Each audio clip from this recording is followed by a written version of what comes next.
ipapakilala ko sa kanila na Brent Dizon, maniniwala sila. May anak si Andrew or si Andres na sing-edad ng nawawalang heredera. She can introduce herself as the true Ana Karenina. Sigurado magmamatch ang DNA nilang mag-ama. Patalsikin niyo yung anak, Karen at Nina sa bahay namin. Bakit parang kulang? Kalahati pa lang yan. Dahil ang usapan natin, aalis kayong mag-ama. Angel! Nakita ko po kasi sila Ana, Karen at Nina nagmimerienda. Gusto ko nga po sana makisama sa kanila pero hindi nila ako pinapansin.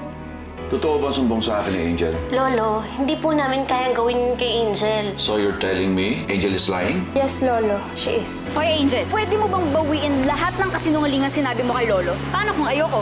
Anong gagawin niyo sa akin? Sasaktan niyo ko? Angel, gusto ko lang naman namin kausapin ng maayos eh. Alam kong gusto niyo akong pagtulungan. Sige! Game ako! Ano? We won't stoop down to your level, war freak! Angel! Angel! Lola! Lola! Angel! Manang Beta, bilis! Tulungan niyo po! Manang Beta, hayaan niyo po! Naku! Manang Beta, sandali! Naku, Angel! Sandali! Lola! Lola! Angel! Lola, si Angel! Bakit ano nangyari? Angel! Ano nangyari? Lola! Angel! Lolo.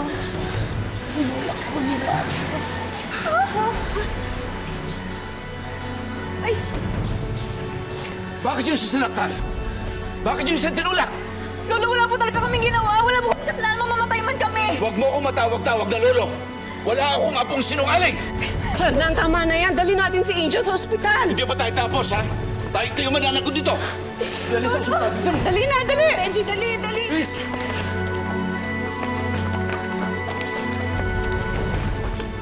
Oh my God! Oh my God, what happened? Bakit may dugo?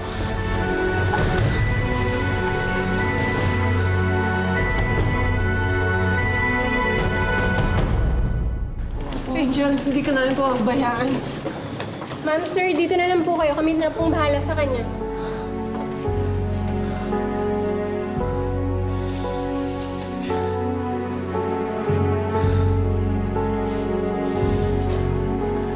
Kapag may nangyaring masama kay Angel, hindi ko mapapatawad sina Ana, Karen at Tina.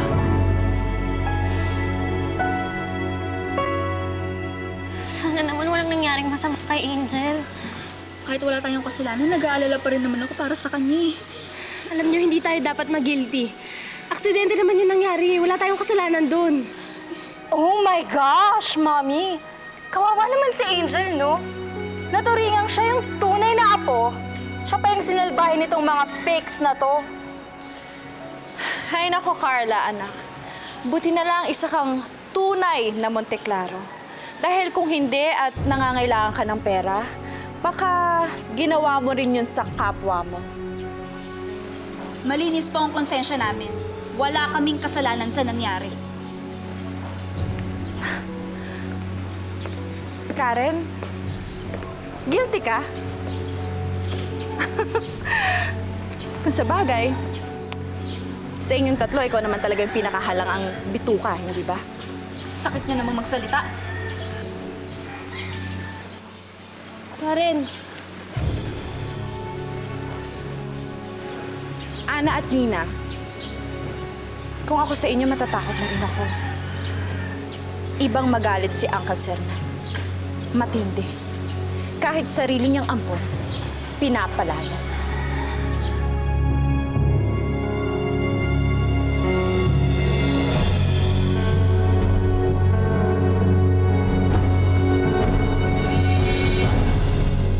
Naagapan naman namin ang sugat niya. Okay naman ang x-ray results at ang iba niyang test. You don't have to worry, Mr. Monteclaro. Your granddaughter is in stable condition. If in case you need anything, lumapit lang po kayo sa nurse station. Excuse me. Thank you, Doc. Salamat, Doc. Buti naman okay siya.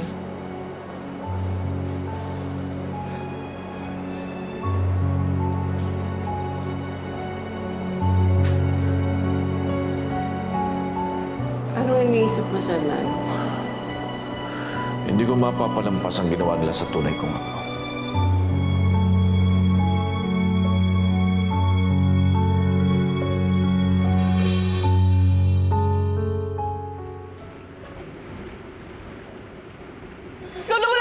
kaming ginawa. Wala po kami kasalanan, mamatay man kami. Huwag mo akong matawag-tawag na lolo. Wala akong apong sinungaling!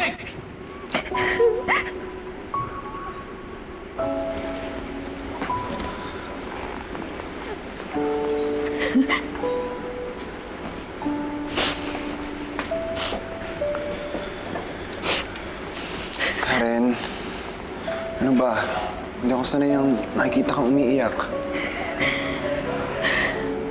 Aldrin, pwede ba? Umalis ka na lang. Baka sabihin pa ng nanay mo naghahanap ako ng kakampi. No. Tell me. Tell me what really happened, Karen. Gusto lang naman namin siyang kausapin. Pero iba yung nakarating kay Lolo sa totoong nangyari. Iba yung sinabi niya kay Lolo. Hinamon niya kami ng away, Aldrin. Pero hindi namin siya pinatulan.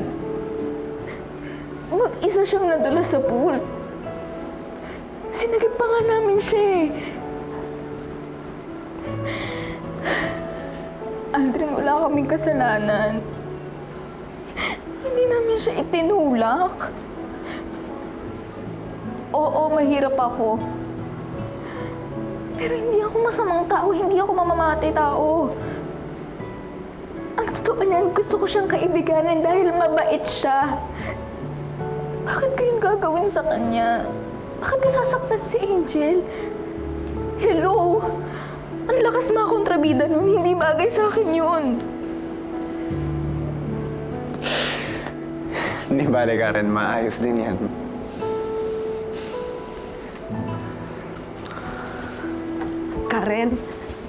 Karen, pinapatawag na kayo ng lolo nyo. Gusto raw kayo makausap.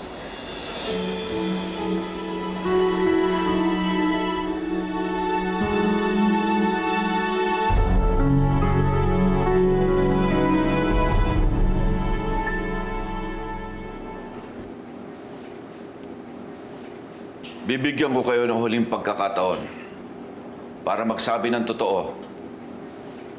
Aaminin niyo ba ang ginawa niyong kasalanan kay Angel o hindi? Wala po kaming dapat aminin sa inyo. Nadulas si Angel. It was her fault.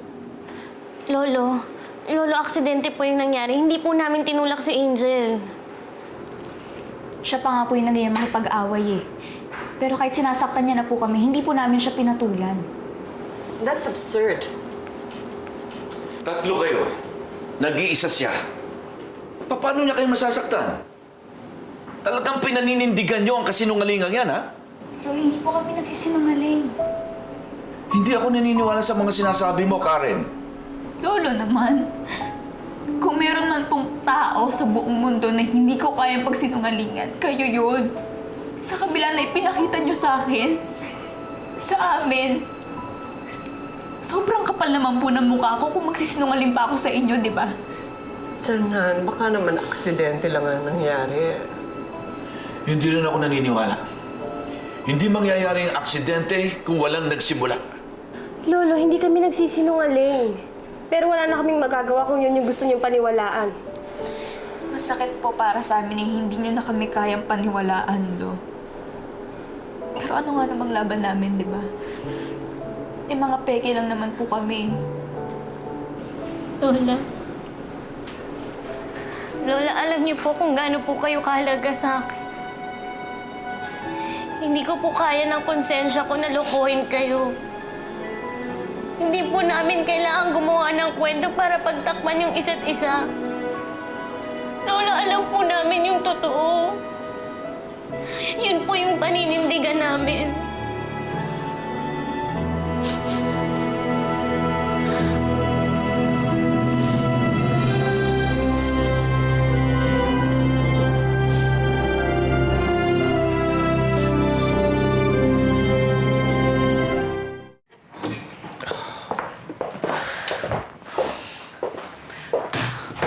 Uncle Sernan, huwag kayong magpadala dun sa drama nung anak Karen at Nina na yun. Obviously, nagsiselo sila sa pagmamahal niyo kay Angel. Naiinggit sila dahil si Angel ang kinilala niyong tunay na apo. Kaya nag-iisip sila ng paraan para mawala si Angel dito. You think so? Nangyari na nga, Uncle, di ba? Eh baka naman away bata lang yon na nauwi lang sa aksidente. Yun na nga, Uncle, eh. Ang babata pa nila. Pero ang gagaling na nilang gumawa ng storya. At ginagawa pa nilang sinungaling yung apo ninyo. Uncle Sernan, do you think this will not happen again? Kawawa naman ang pamangkin ko. Sigurado ako na pagtutulungan siya palagi ng tatlong yun. Uncle, you really have to make a decision. Ay ikatatahimik ng buhay ng tunay ninyong apo? O ang pagkupkup sa tatlong peking anak Karenina na yan?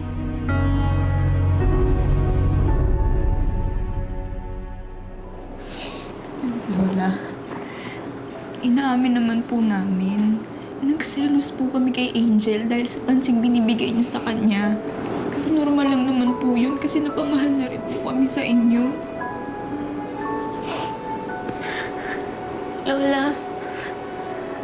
Lola, kahit hindi niyo po kami tunay na apo, pinaramdam niyo pa rin po sa amin kung paano yung pagmamahal ng isang tunay na pamilya. Lola, kahit ano po maging desisyon ni Rolo Sernan, pangako po namin, hindi po magbabago yung pagmamahal namin sa inyo. Lola, maniwala po kayo sa amin. Hindi kami nagsisinungaling. Nadulas lang talaga si Angel nung sinugod niya kami. Bakit? Diba ang sinasabi ni Angel? Wala siya po yung hindi nagsasabi ng totoo eh. And I think she's doing this on purpose. What do you mean? Gusto niya kaming mapasama sa inyo.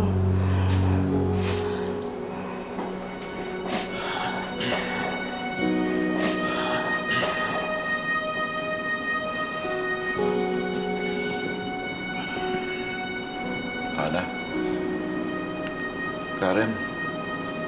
Nina? Gusto ko malaman niyo na naging mahirap para sa akin ang naging desisyon ko. I'm sorry. Pero hindi na makakabuti na tumira pa kayo na kasama namin. Kailangan niyo na umalis at bumalik sa mga pamilya ninyo.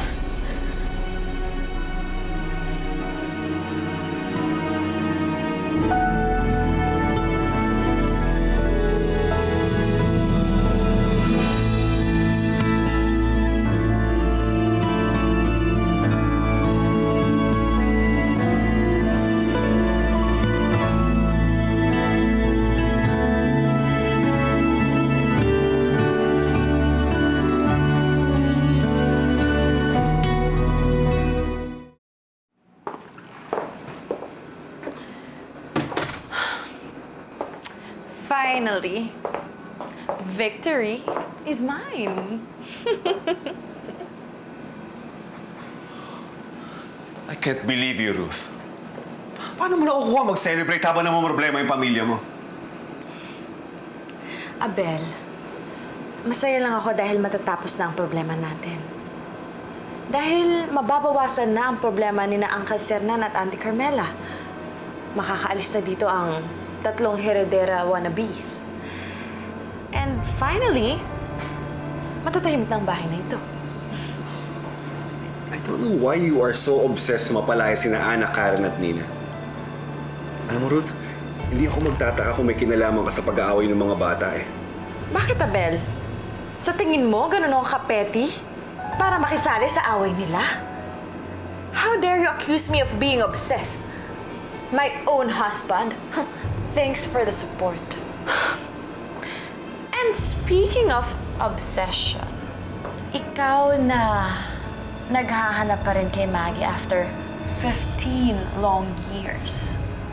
Kahit may pamilya ka na, naanak ka na siya ng iba, nawala na siya, hinahanap mo pa rin siya. So tell me, sino sa ating dalawa ang obsessed? Ruth, ilang beses ko bang sasabihin sa'yo, I'm doing this for Uncle and Auntie? No, Abel. Ginagawa mo yan para sa sarili. And we both know the real reason why.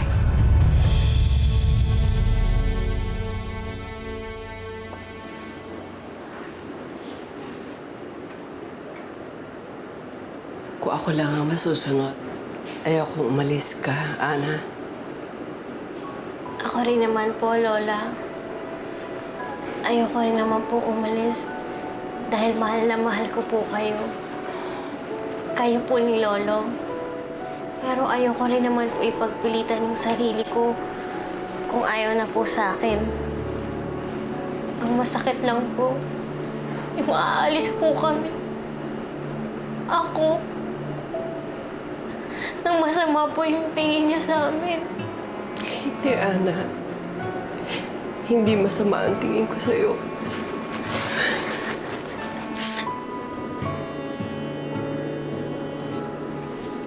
Salamat po, Lola.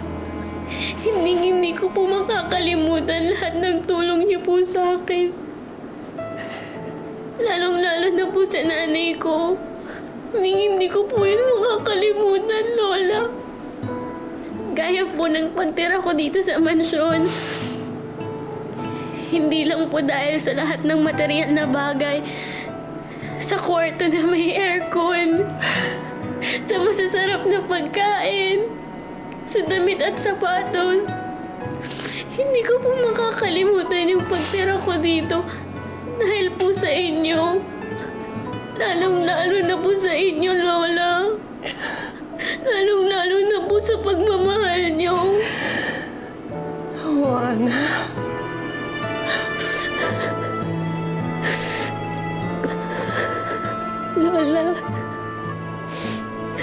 Lola, kahit saan po ako mapunta ngayon, hindi ko po makakalimutan yung pagmamahal na pinaramdam niyo.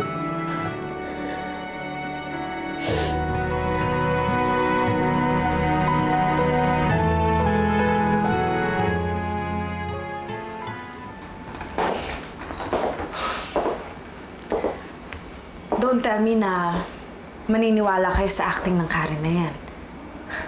Uncle, look at her. She's so desperate. Why? Because she's guilty.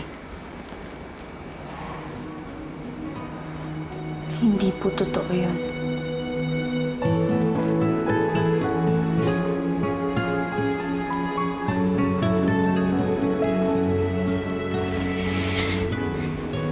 Aalis na po ako. Babay po. I love you po, Lolo.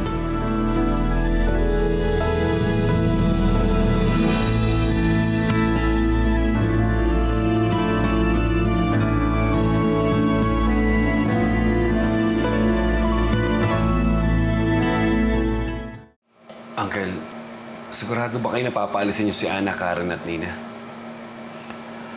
Mamimiss ko rin mga bata, Abel.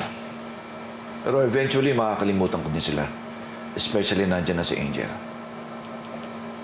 Uncle, I have nothing against Angel, no? Pero there's something special kay Ana, Karen at Nina na wala kay Angel. Stop it, Abel. Hindi ko gusto pinangungunahan mo desisyon ko.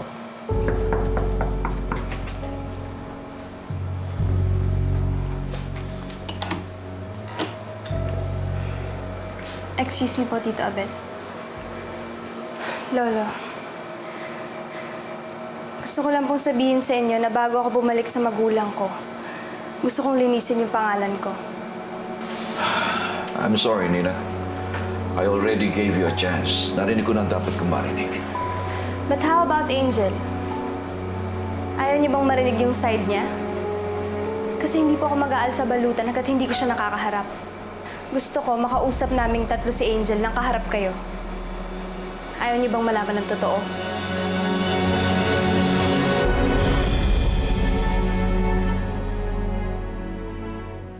Angel, bakit mo ba kami pinagbibintangan? Wala naman kaming ginawa sa'yo, ah. Oo nga. Huwag ka nga itsosera, Angel. Sabihin mo na kasi yung totoo sa harap ni na Lolo. Para hindi kami nag-aaway dahil sa mga kwento mo. Niyaya ka namin magmerienda, di ba? Pero umayaw ka. At hindi rin totoo na sinabihan ka namin na patay gutom ka. We just wanted to clear things kaya ka namin kinonfront, hindi para awayin ka o saktan ka. That's the true story. Te, tatlo kami mga witness, no? Aksidente yung nangyari. Kaya ka nahulog sa pool dahil dyan sa kaing-ingan mo. At Kahit attack mode ka na, tinulungan ka pa rin namin. Tama na. Nai-stress si Angel. Kahit ano pa sabihin yung tatlo, the fact remains na na-aksidente si Angel at kayong tatlo lang na nandun. Carmela, ilabas mo na silang tatlo. Tayo na. Let's go, girls.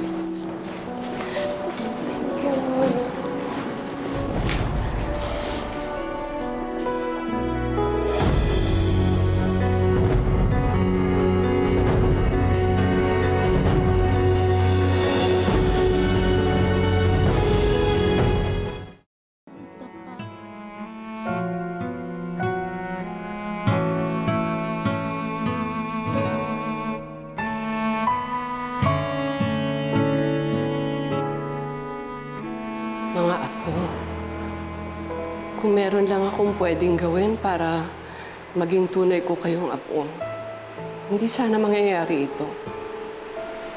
Lola, kahit hindi naman po kami tunay na Monteclaro, minahal niyo pa rin naman po kami na parang tunay niyong apo. Salamat po.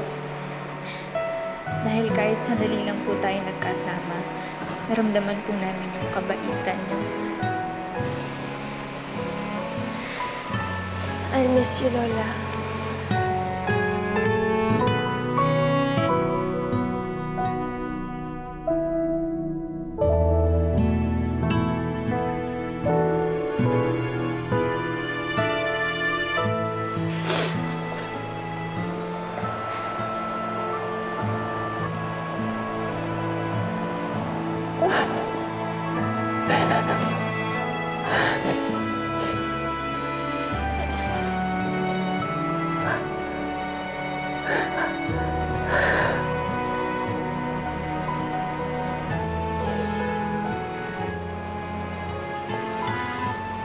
Namimiss ko kayo.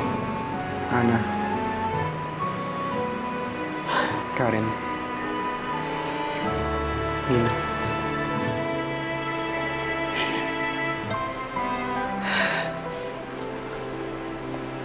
Auntie, kailangan na ho namin umalis. Sige, Abi.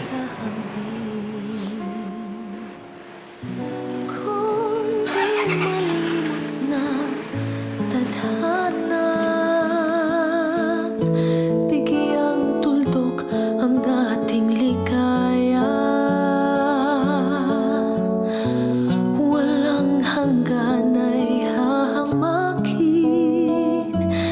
pagkat walang katapusan kitang ibigin. Kahit na ilang tinig ay kaya kong tapakan, kung yan ang paraan upang landas mo'y masundan.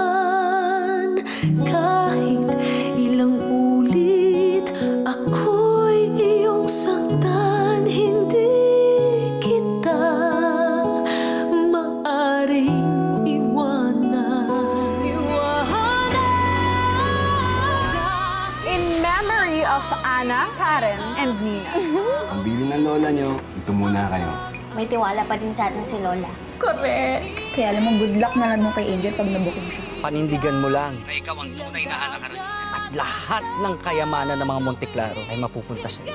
Kahit anong mangyari, friends forever na tayong tatlo. Promise. Simula ngayon, gusto kong tawagin mo ako sa totoo kong pangalan. Ma'am Ana Karenina. Naintindihan mo? Opo. Kasi gusto kong samahan si Lola sa office niya eh. Hindi ba parang masyado ka pang bata para makigulo sa corporate world? Mas maaga, mas maganda, di ba? Para pagdating ng panahon, ikaw ang hawak ng family business natin. Stick to the plan. Pag nagawa mo, ibibigay ko ang kabuuan ng bayad ko sa inyo ng anak mo. Nagkamali kang papasukin ng isang aasa bakuran ng mga Monteclaro. Pasensyahan na lang ang pati ikaw matuklaw.